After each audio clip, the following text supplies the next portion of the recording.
Once upon a time, there lived a poor widow, and she had a son, Jack, and a cow, Belyanka. The cow gave milk every morning, and the mother and son sold it in the bazaar, and that was how they lived. But once Belyanka did not give milk, and they did not have food. Mom decided to sell the cow and open a shop with the proceeds. Jack took the rein in his hands and led the cow to the market. No sooner had he arrived than he met some wonderful old man. He said he would like to trade Jack's cow for beans. And with these words, he took out a handful of some strange beans from his pocket. The old man said these beans are magical. They need to be planted in the evening, and by morning they will grow to the very sky. Jack became very interested and agreed. The boy came home early. Mother was very angry that he gave the dairy cow in the whole neighborhood for a handful of some nasty beans. But Jack remembered the old man's words and decided that there was nothing to do, and planted beans in the yard. He went up to his attic sad, and fell asleep. In the morning, Jack woke up and saw something like a large tree in the yard. And this, it turns out, his beans sprouted, and the huge stem continued to grow upward until it grew to the sky. Jack jumped onto the stem and climbed up like a ladder. He climbed and climbed and climbed and climbed until, at last, he reached the sky. There he saw a long and wide road that led him to a huge castle. Jack went to his gate and knocked. The gate opened, and a tall woman stood on the threshold. Stuttering with fear, the boy asked for something for breakfast.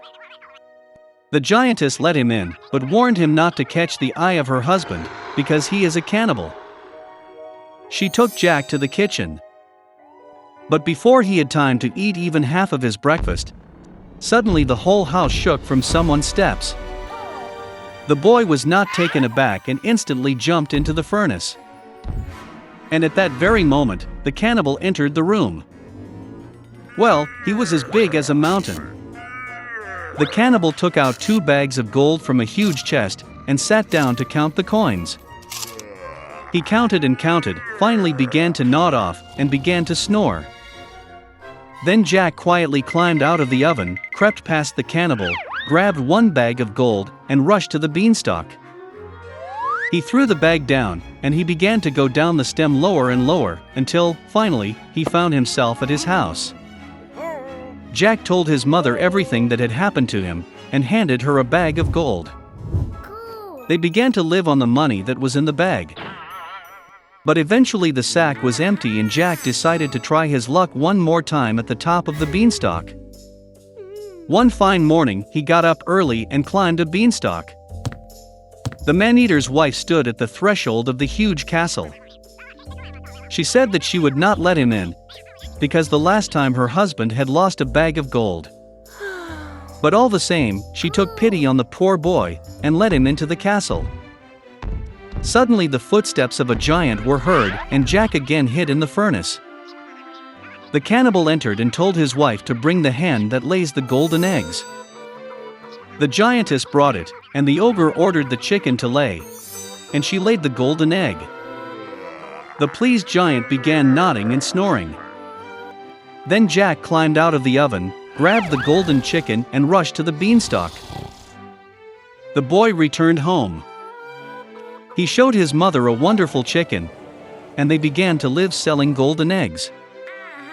But soon it seemed to Jack that this was not enough. And he again decided to try his luck at the top of the beanstalk. This time the boy climbed into the castle through the window.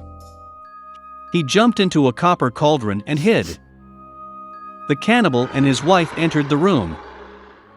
The giant smelled the boy, and they rushed to look for him in the oven. But he was not there. They searched every nook and cranny, but they didn't think to look into the copper cauldron. Desperate to search, the ogre ordered his wife to bring a golden harp and put it on the table. Under her beautiful sounds, the cannibal snored. Then Jack quietly climbed out of the cauldron, grabbed the golden harp and rushed to the door. But the harp played loudly and woke the cannibal. Jack ran at breakneck speed, leaping onto a beanstalk, and the giant in pursuit. Jack went down to his house and yelled at his mother to carry the axe. The mother ran out with an axe in her hands. The boy grabbed the axe and began to chop the beanstalk. The ogre felt the stem swing violently and stopped. Then Jack struck again with an axe and cut the beanstalk. It swayed and collapsed, and the ogre fell to the ground and crashed. From that day on, Jack and his mother never knew poverty again. But the boy was very sorry that, because of their greed, they almost paid with their lives. He promised that he would never steal again and would work hard for the good of the family. On a small farm, in dense thickets of burdock, the mother duck found a cozy place to build her nest. She waited for the chicks to hatch. One sunny morning, the eggshells crackled and tiny fluffy ducklings were born. There was only one egg left, the largest one that did not want to crack. The duck began to worry that something was wrong with him. She sat down on the egg again and decided to wait a little longer. The duck mom gave all the heat she could. She thought that this chick must be the most beautiful since she has been incubating him for so long. Soon a chick hatched from the last egg, but it did not look like the rest of the ducklings at all. It was much larger, and its feathers were gray. The duck mom was upset to see such an ugly son. But she hoped that someday he would become like his fellows. The rest of the ducklings laughed at him. They considered him disgusting and did not want to play with him. The next morning, the mother duck went with her children to the lake. To her surprise, the ugly duckling swam as well as others. The duck then brought her little ones to the poultry yard to introduce them to society. She told the ducklings about the rules of behavior with local inhabitants. The duck presented its brood to the noblest fat drake, but he attacked the ugly duckling, and she was forced to protect her failed chick. Fat Drake ordered to drive the freak out of the yard. Mother assured that he would grow up and become like other ducklings. Unable to withstand the bullying and humiliation, the ugly duckling left the poultry yard. In search of a safer place, he came across a beautiful lake, on which there was no one. And the duckling decided to stay here to live. Time has passed. Despite his loneliness, the ugly duckling was happy that no one offends him. And then one day, a beautiful white bird with a long neck flew to his lake. The ugly duckling did not know what kind of bird it was, but he looked at it with admiration. He loved her with all his heart. How a duckling would like to be like this lovely white bird. Winter came and it started snowing. The ugly duckling saw white snow for the first time. He was delighted with this sight. But due to the fact that the winter was very snowy, it was very difficult for the duckling to find food. He had to walk around the neighborhood in search of food. He was cold and tired. So the ugly duckling got to the farmer's house. When the peasant saw a thin and unhappy chick, he felt sorry for him. The farmer decided that he would keep the duckling with him until he was fattened and matured. Spring has come. The owner took good care of the chick, and he grew up a lot. The duckling already needed a lot of space, and the farmer decided to release him to the lake. Standing on the shore of the lake, the ugly duckling looked at his reflection in the water. And he could not believe his eyes. He could not recognize himself, and thought that there was someone else behind him.